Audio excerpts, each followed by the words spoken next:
Hey everybody, welcome to the webinar. My name is Laura. We're going to get started in about 2 minutes, just letting the last minute stragglers come in. In the meantime, I'm going to launch a poll. It's just a quick one question, multiple choice poll that we would love for you to take a look at and submit your answer. So I'm going to launch that right now, and then we'll regroup in about 2 minutes. Thanks, guys.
All right, let's jump in.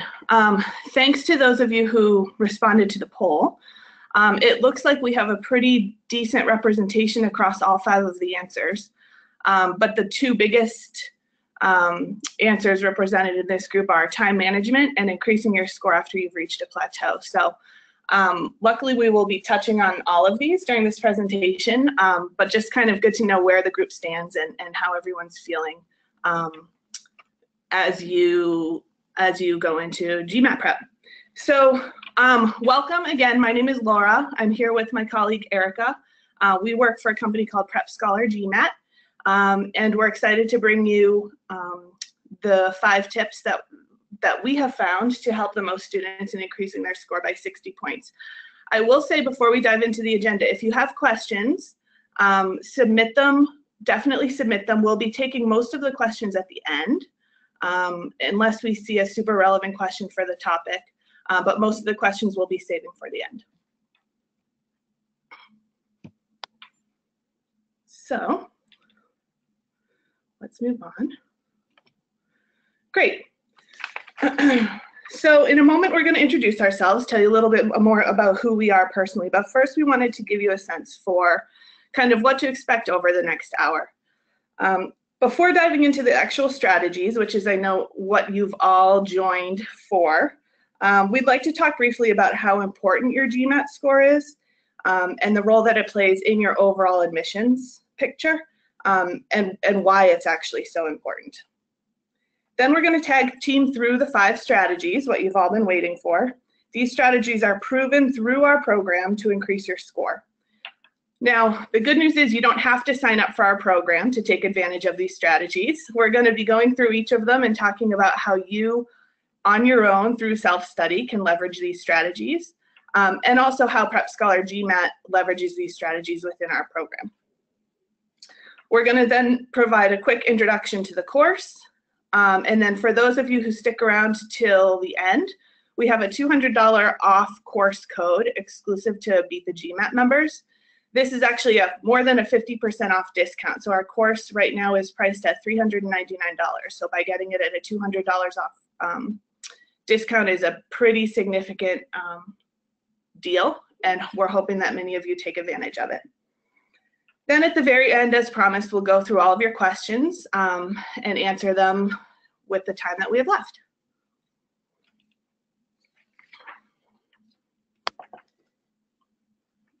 The mouse here. Okay, great. So a little bit about us. My name again is Laura. I'm the director of the GMAT program here at PrepScholar. We are a Cambridge, Massachusetts-based test prep company, and I've been with the company for about 8 months now. I'm actually a Wharton MBA alum. I graduated in 2010 with my MBA, and I scored a 710 on my GMAT. That was a while ago, about 10 years ago. But that's a little bit about me. I'm going to hand it over to Erika to tell a little bit about herself. Hi, everyone. My name is Erika. I am the GMAT Content Manager here at PrepScholar. I've been with the company a little bit longer than Laura. I've worked with a couple of tests, GRE and SAT and ACT. Before I came to PrepScholar, I worked a lot with standardized test prep and with curriculum development for various standardized tests, including the GMAT. I have a 770 on the GMAT. My score is a little more recent because the GMAT is a little bit newer to me, but it's been a great experience so far. Great. So that's a little bit about us. So now let's talk a little bit about your GMAT score. This may come to no surprise, as no surprise to many of you, but your GMAT score is extremely important. A low GMAT score can pretty much kill your chances of MBA admissions, even at programs where GMAT scores are less important than other factors. So really do not let a 3.5-hour test ruin your opportunity to fulfill your MBA dreams. This is a test that you can crush if you prepare the right way. Here's an example. If your dream business school has an average GMAT score of, let's say, 700, your absolute minimum score or your goal score should be 680 to 690. Anything below that will seriously put your acceptance at risk. Now, assuming that your other academic, professional, and personal credentials are stellar, the business school will still be a reach for you if your score is below that 680 to 690 average score. On the flip side, if you score a 710 or a 720, you'll be seriously increasing your chances of getting in. Of course, there are other factors like your undergrad GPA, your work experience, and your extracurricular involvement. But for most people, these factors are already set in stone. You already have your GPA, you've already built your work experience, and hopefully you've already got a track record of extracurricular involvement. However, your GMAT is something that you can impact right now, today, to increase your chances. So this is where our 5 strategies come in, and this is where we'll dive into the meat of the presentation that you all have joined to hear. So our first tip is to find your personal motivation. Don't assume that what motivates your roommate or your boyfriend or your wife is what's going to motivate you. Find your motivation and really put in the quality hours to prepare for the test. So what's the best way to do this? Break your GMAT prep into small, clear-cut goals and give yourself rewards for meeting those goals. So we as humans are most motivated when we accomplish small tasks and receive rewards or self-satisfaction when we accomplish these tasks. So for example, people on diets have a really hard time losing, let's say, 100 pounds. It's just too big of a task. However, when they break it up into small, more manageable goals, maybe it's I want to lose 1 pound this week, or I'm going to cut out the muffin that I eat on Monday mornings on my commute. They eat fewer calories in 1 day, then 2 days, then a week. They start to see improvement and it becomes easier to stick to. Well, GMAT prep works the exact same way. You need to break it up into small, manageable parts. And you'll see that when you do this, your score will improve because you're building a habit of studying and seeing small improvements. One effective way that we see students doing this is what's called SMART goals. You may have heard of this either in school or in your work experience. So by creating these goals that are specific, measurable, actionable, rewarded when reached, and time-bound, you'll majorly increase your chances of actually meeting the goals. So I'll give you a GMAT example. Let's say you say, I really need to improve my score by 50 points in 8 weeks. That's pretty intimidating and an overwhelming goal. Instead, give yourself weekly or bi-weekly goals. So for example, by Friday, I'm going to study 5 hours, get through 100 sentence correction questions, and understand every single question that I answer. And then when I'm done, I'm going to go out for drinks with my friends as my reward. That is much more reachable and will be much less intimidating for you as a student. And then by layering those smaller goals on top of each other, you'll eventually get to your bigger goal. And then the second part of this tip is to have what we call an accountability partner. This is someone who holds you accountable for achieving these SMART goals. Again, I don't care if this is your roommate or your brother or your spouse, whoever. Even better would be if it's someone who's also studying for the GMAT, so you can hold each other accountable, or maybe also has their own goal of some sort. Doesn't have to be GMAT. The benefit here is someone else is really holding you accountable to keep these goals. So that's tip number one, again, really finding your motivation and breaking it out into smaller, achievable goals. Talk a little bit about how PrepScholar GMAT does this. First, it breaks up the giant task of GMAT prep into small, achievable learning goals. Over 50 different skill-based lessons and quizzes. So we actually have 50 different lessons, whether it's arithmetic statistics or how to approach test day, that are broken up into small, manageable lessons and quizzes for you, so that each week you get assigned different smaller goals that really you can accomplish and you can feel like you've achieved something in the end of the week. The program also gives you feedback on how you're improving and encourages you at every step. As an accountability partner, PrepScholar GMAT checks in weekly and prompts you with emails and calendar reminders to study. We also send reminders and track your progress every step of the way so that you know how you're improving and how your program looks across every single skill. We've heard from students that it's the best system they've ever used because of this. They never have to worry about what to study, when to study, or how to study because the program tells them. That's one of the biggest issues we hear from students is I just don't know where to start, or I'm not sure what I should be focusing on. And our program builds a custom program for you based on your strengths and weaknesses on the test and serves up the lesson plan weekly in very manageable chunks so that you can reach your long-term GMAT goal.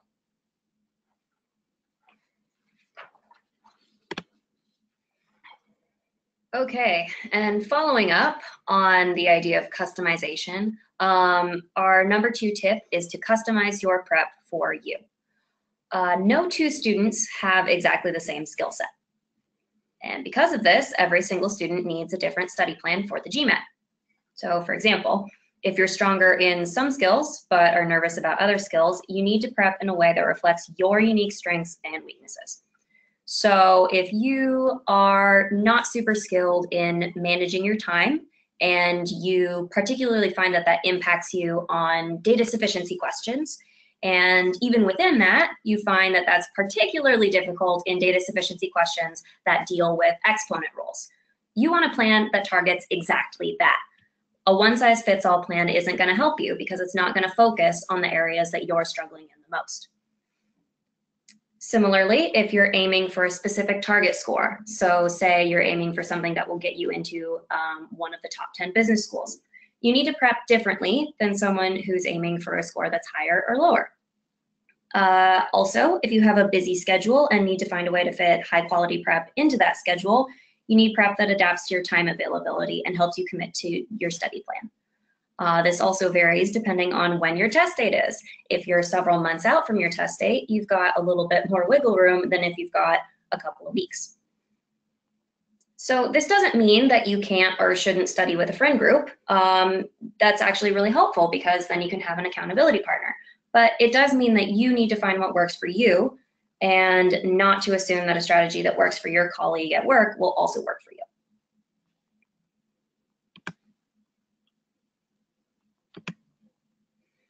So the way that PrepScholar GMAT accomplishes that is that it allows you to address all of the issues we just talked about. We completely customize the study plan for your skill ability so that you're always working on what's most effective for you.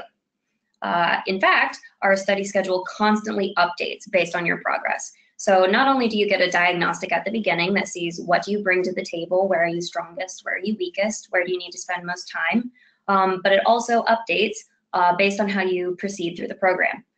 So if you didn't do so hot on your counting methods quiz, the program will incorporate more problems at the same level for your weekly study plan. If you knocked your logical structure quiz out of the park, then the program will focus you on a skill that you're having more trouble with before sending you more advanced logical structure practice. It will also give you different strategies depending on your target score, and it also adapts your study schedule based on your test date and how soon that's coming up.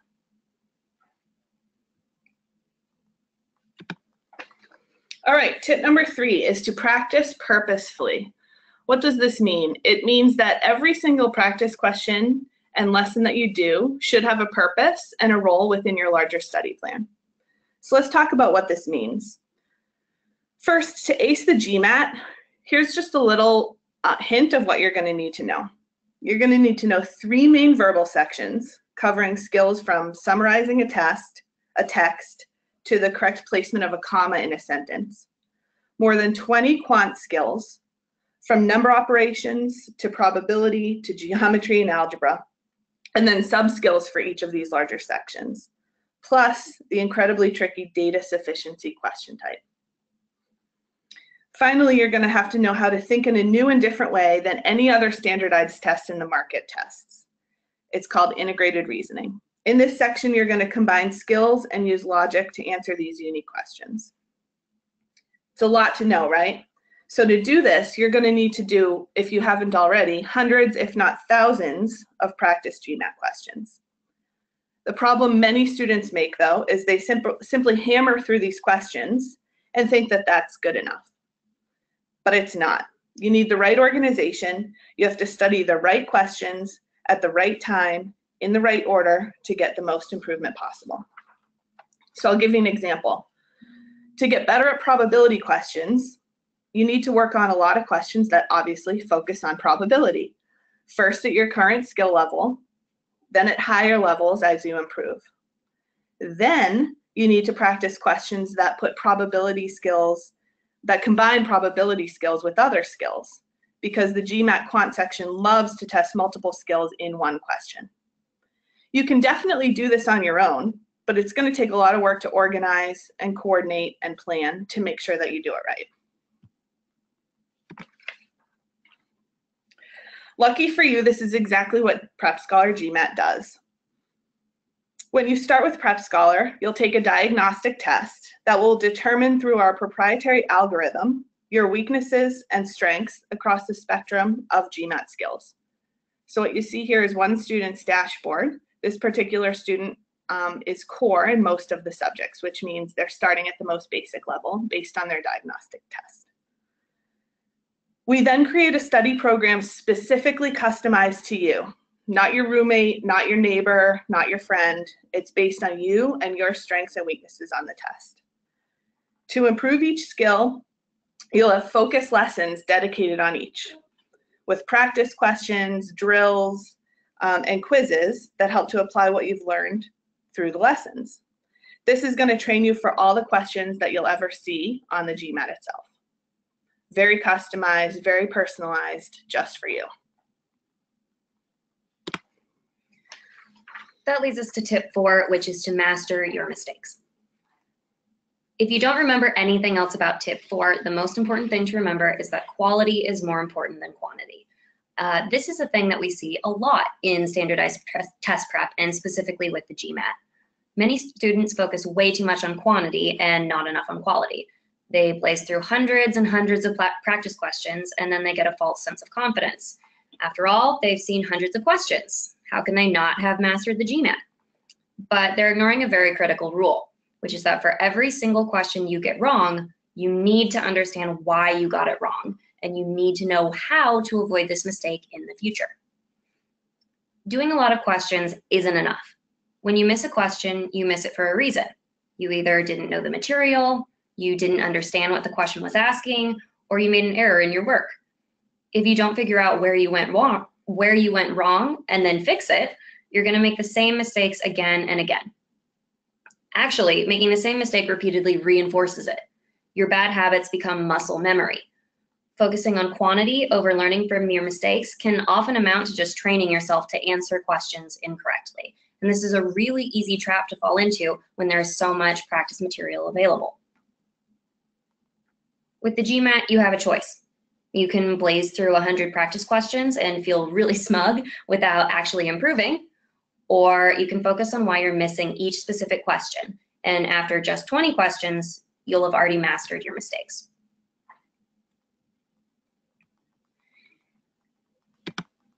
This is something that you can do on your own while you're self-studying with diligence, and by making sure that for every question you get wrong, or that you guessed on, or that maybe took a little bit too long, you review.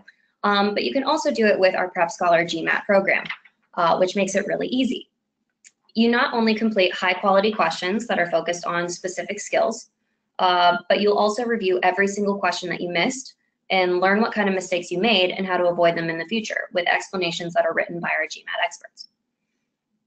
So I'm sure that in your prep, you've gone through and seen a question you've gotten wrong and gone, oh, what happened? Then you look at the answer, you go, oh, it's C, duh, and then you move on. You've also probably seen in explanations online or in the back of practice books, explanations that say, X is the right answer, it's right because of Y. That's it, maybe 4 lines long. Well, that's all well and good, but how are you supposed to know that? What should you have done differently to figure that out? Why is answer choice B wrong? How can you avoid this trap moving forward? How should you recognize similar problems so you know what to do next time, et cetera, et cetera. Short, answer-oriented explanations like this aren't very helpful. They might help you figure out why the answer to this specific question is what it is, but they don't help you apply this knowledge. PrepScholar GMAT provides detailed, process-oriented explanations for each question that focus on transferable strategies. So not only do you know what the correct answer is and why, but you also know how to get it right and how to succeed on the next question like it. Even better, PrepScholar GMAT also keeps track of every single question that you've ever missed. This means that you can go and review your mistakes at any time. That's the advantage of building our own custom technology. We create what's most useful for you because we've mastered the GMAT prep process ourselves. You can even access explanations for questions that you did get right. So if you guessed correctly on a problem and aren't sure how you did that, or if you took more time solving it than you'd like, you can study more effective strategies to apply on the next problem you see that's similar.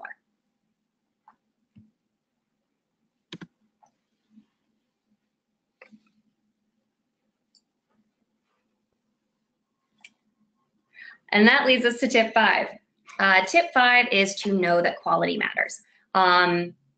So the GMAT is a very special, very interesting test, as I'm sure you guys have found. It's purposely designed to trick the average test taker. It has some of the most unique question types and some of the most devious traps that I've ever seen on any standardized test that are intentionally crafted to challenge and trick test takers. Why would the GMAT do this? Well, to understand this, we have to realize that the GMAT is an incredibly important entrance exam that is used to determine admission to the world's best business schools. Business school admissions committees use GMAT scores to compare the academic performance of students who went to very different colleges and have pursued very different life paths. If your GMAT score is higher than another applicant's, you have a better shot of getting in. If your GMAT score isn't high enough for the school standards, you're not getting in, period. It's kind of harsh, but that's the way the system works. Business schools need a way to tell who's at the top, who's average, and who's below average. So here's a couple of examples of why the GMAT is one of the most notoriously difficult standardized tests. I'm sure you guys can relate to a lot of these. One example is data sufficiency questions. This is one of the ones that we hear the most about from students.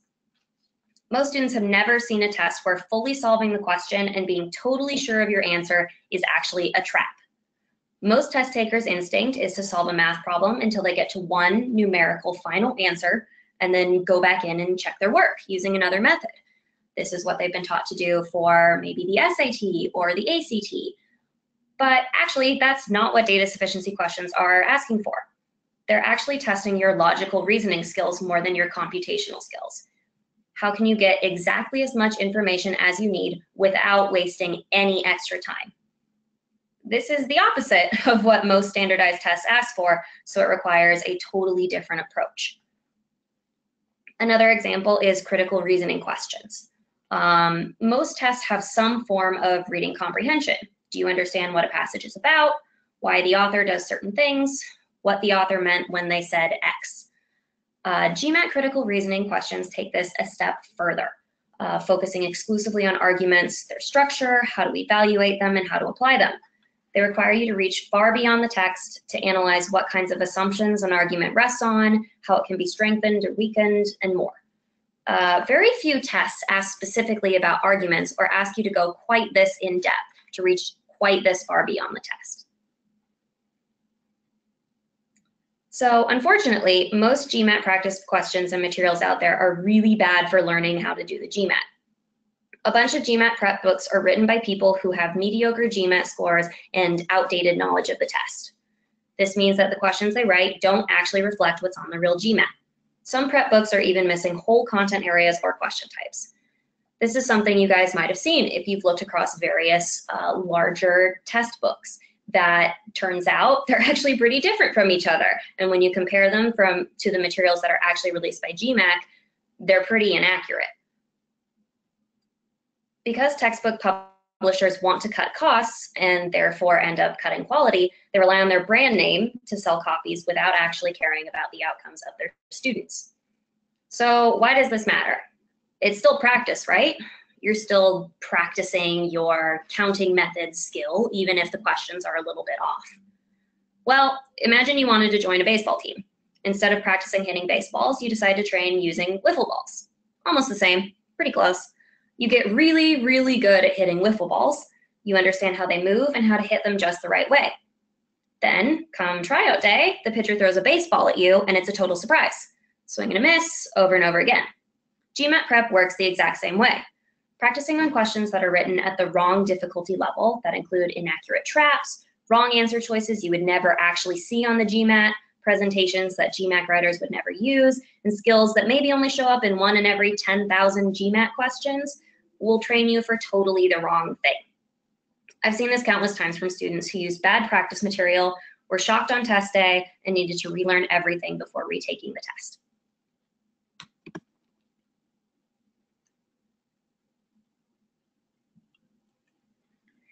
So how can we fix this?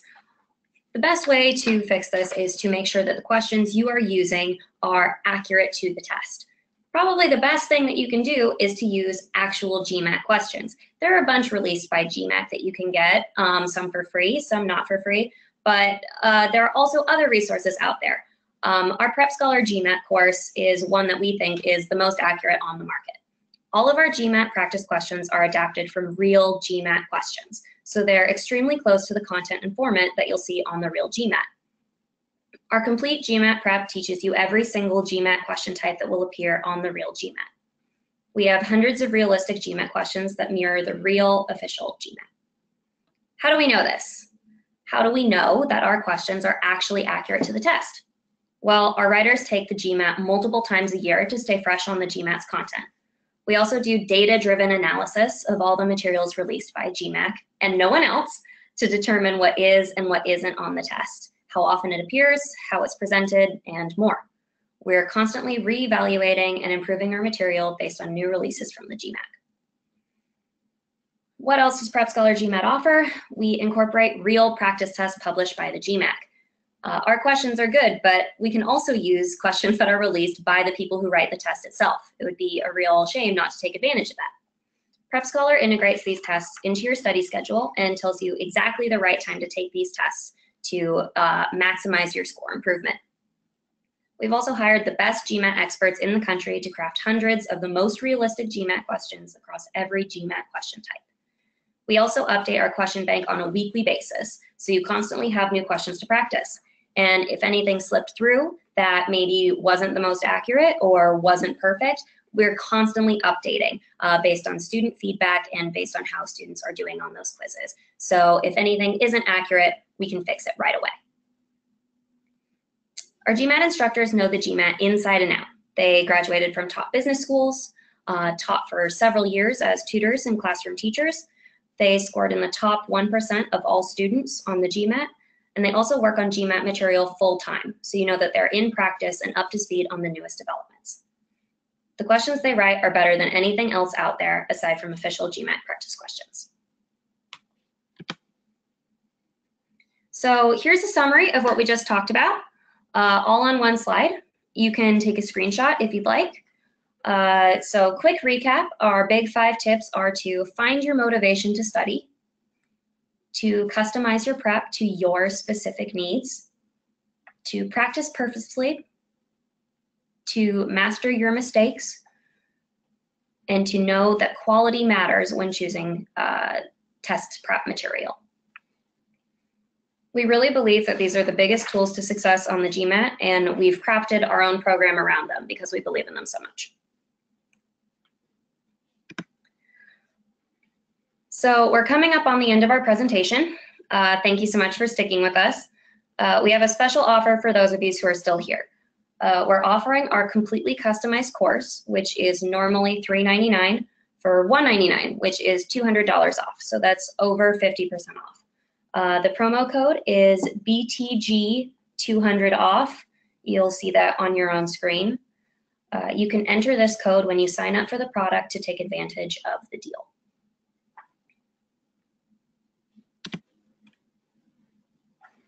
All right, so we're going to dive into some questions. I see a couple have been submitted. How do I make this? Here we go. Oh, hopefully the audio worked. It looked like, or hopefully the video worked. It looked like some people had some video issues at the beginning. Oh, he could see it. All right, that's questions 1 and 2. Let's see. So one question is, how about for people with overrepresented population? I'm assuming that this is in regards to the first conversation, which is how important is your GMAT score? I think the GMAT score is important to everyone, regardless of where you're from or what your ethnicity is or what your background is. I don't know, Erika, do you have other thoughts on this one? In general, you should probably try to aim over the average for the GMAT score for the school that you're aiming to go to, no matter what your background is.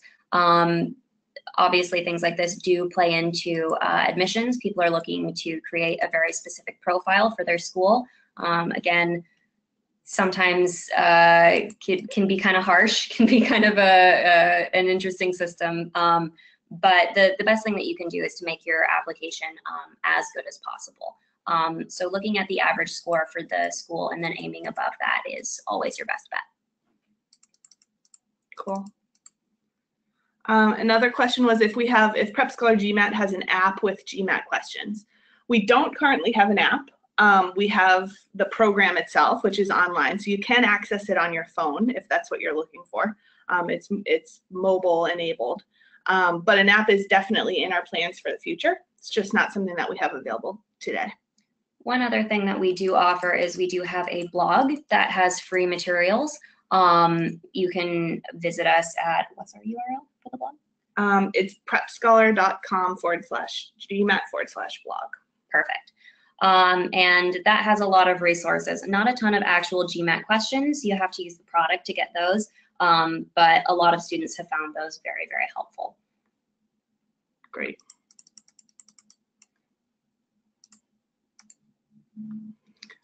Somebody asked to repeat the first 3 points. Hopefully our slide with the table helped, but here I'll show it again for anybody who wants to see. How about the question of what does it mean to have real adapted questions? So I think Erika had mentioned that our questions are adapted from the GMAT. Erika, can you speak a little bit more about what that means? Sure, yeah. So one of the things that we find for the GMAT and for standardized test prep in general is that a lot of companies create questions based on a pretty good idea of what the test looks like. These are people who know test prep and who have obviously looked at the test, but who maybe don't adapt every single year, or who maybe wrote questions that can fit on a bunch of different tests, or who maybe didn't do great analysis for every single different question type.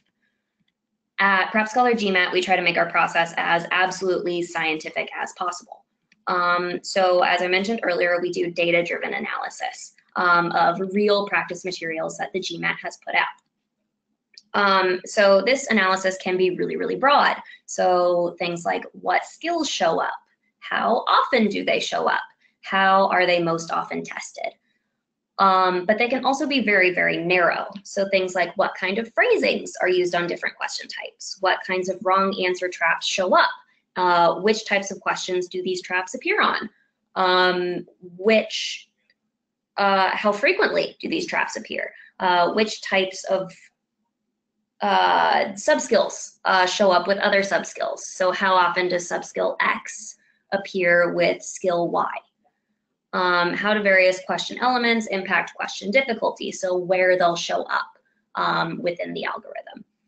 And so based on this analysis, we craft questions that are extremely accurate to the test, but are different than anything you'll actually see that was released from the GMAT. So our overall goal is to enhance your question pool of questions that you can trust, that when you practice them, you know that you're actually going to be improving your score on the test itself.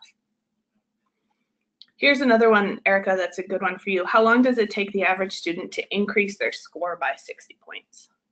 Cool, yeah, so we, with our PrepScholar GMAT program, we guarantee a 60-point improvement.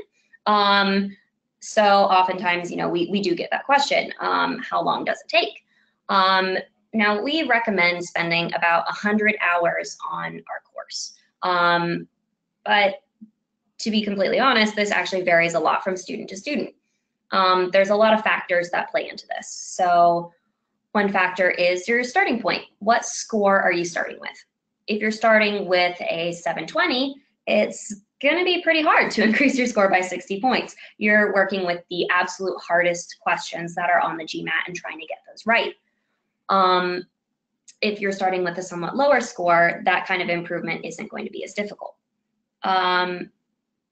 Also important is how many hours you've spent studying so far. If you're coming in completely fresh, your first time taking the test you had, or taking a practice test, you had no idea that you would see a data sufficiency question, it's probably going to be easier to increase your score 60 points than if you're stuck at a plateau that you've been at for the last 50 hours of studying. It can also depend on how effective your studying is. So sometimes someone will invest 100 hours in studying just going straight through a practice book. Well, that's not very effective if a lot of the things you're practicing are things you're already good at. Instead, you might spend 20 hours with targeted studying and see a lot more improvement. So it really does vary. We recommend using, as we said, a very customized study plan that's based around what you need to improve. We still recommend spending the time. Don't skimp on your studying, but make sure that it's targeted to what you need. And again, this is something that you can do on your own, but that you're more likely to get right if you have experts like the PrepScholar GMAT program building that for you. I see a related question here. How much can one improve for round 2 this year using your curriculum? I have a 700 from 4.5 years ago. So I will say our 60-point guarantee goes up to a 760. We can't guarantee anything above a 760 because at that point you're at the 99% range anyway. However, for this one person who has the 700, first of all, that's great, congratulations. And second of all, if you do sign up, we do guarantee up to a 760. So if you don't score 60 points, or if you don't increase your score by 60 points, which for this person would bring you to a 760, you do get your money back. You can read more about it that guarantee on our website at the PrepScholar.com/GMAT/S. The other part of our guarantee is you actually get a 5-day free trial. So when you first sign up, you do have to put in some credit card information. That's how we minimize fraud, but your card is not charged for 5 days. And so you essentially get to try the program for free for 5 days. And if for any reason you're not satisfied, just send us an email and we'll cancel your account. We will never charge your card. So we call that our double guarantee. Again, it's the 5-day free trial and then the 60-point score increase guarantee, both of which you can read more about on our website. Let's see.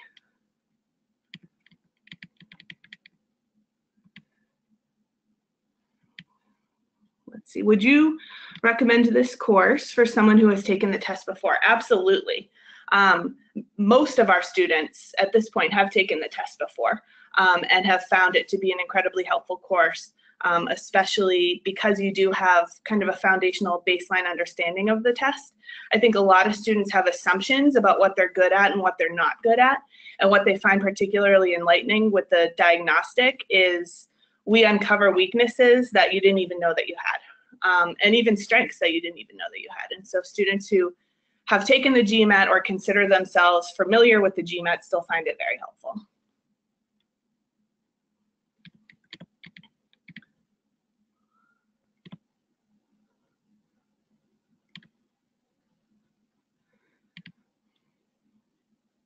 All right, let's see. I took the GMAT once a week ago, scored only a 610.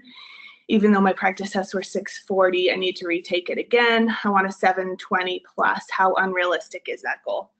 I'll speak a little bit to this and then Erika can. To Erika's points earlier, it really varies student to student. It's going to completely depend on how effective your practice to this point has been, how many hours you've already put in.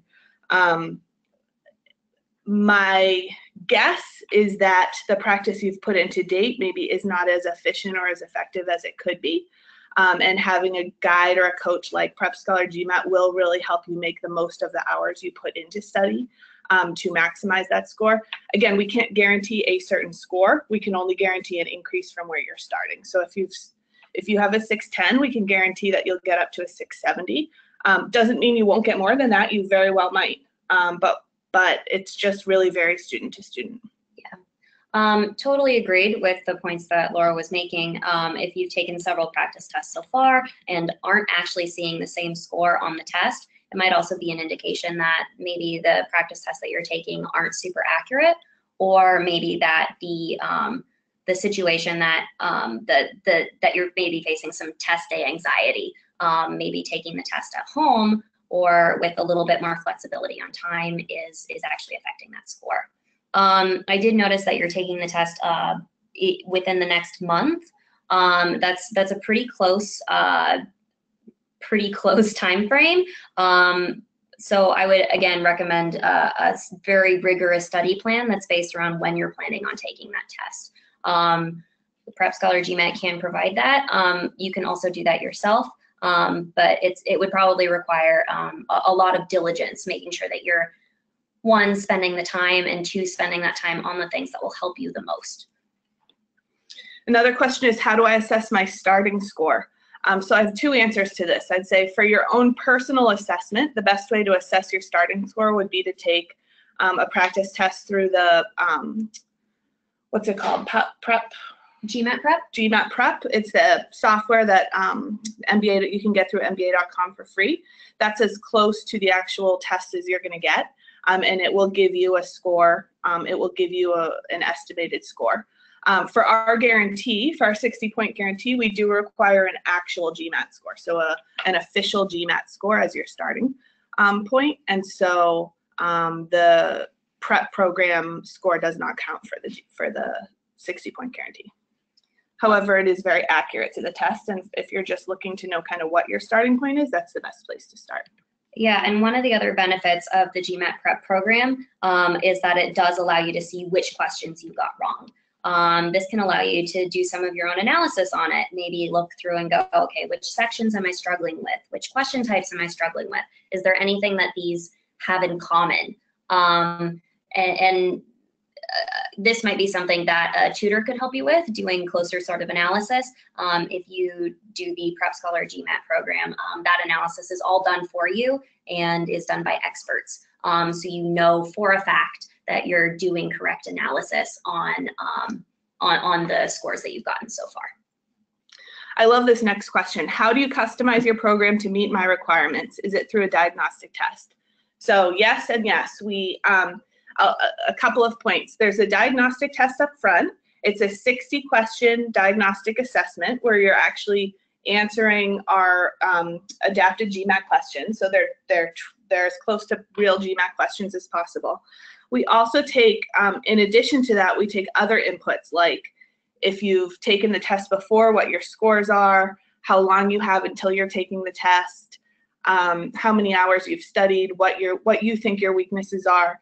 And all of these inputs, including your diagnostic results, go into our algorithm. And what is spit out from the algorithm is your personalized study plan. So again, it takes into account how long you have. Someone who has 3 months to study is going to get a very different study plan than someone who only has 3 weeks. It takes into account your starting point. Someone who's starting at a 700 level is going to get much more difficult questions than someone who's starting at a 500 level.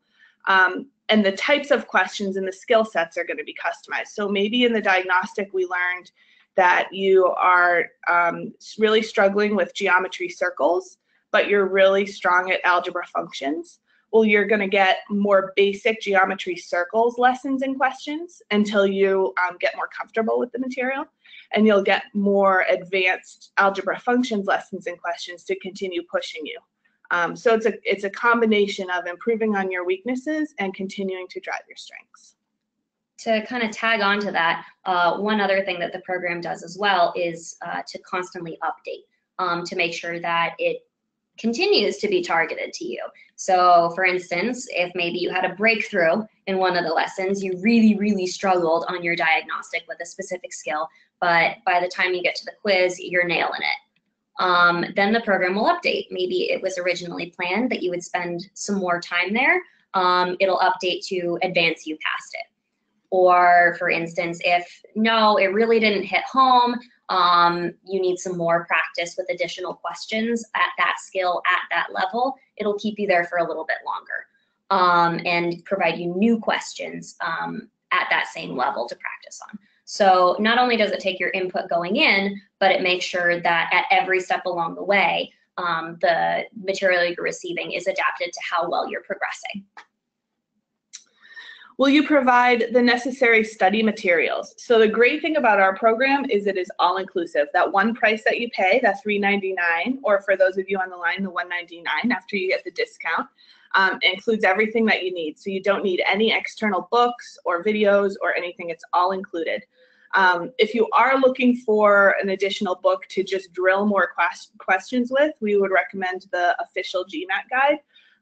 But we don't integrate that into the program at all. That would just be if you're looking for supplemental practice drills and questions, those are going to be your best. But again, everything in our course, it's all inclusive, so you don't need to buy anything else to study. Let's see. Does the code you've provided expire anytime soon? So the code does expire at the end of the month. So thank you for asking. So you've got about a week to use it. So August 31st is the last day that you can use that code. And I think that's the end of our questions. So I want to thank everybody for joining. Looks like we've still got a large chunk of the audience on the line. So we hope you found this to be beneficial. If you have any questions, I'm putting our email address up here, gmat@prepscholar.com. We'd be more than happy to answer any other questions or take any concerns or whatever. So send us an email. And again, here is the code for those of you interested in signing up before August 31st, BTG 200 off. The way the code works is after the 5-day free trial, you'll be billed to the $399, and then we will refund $200 off of that. So that's the end. Thank you, everybody, and have a great afternoon.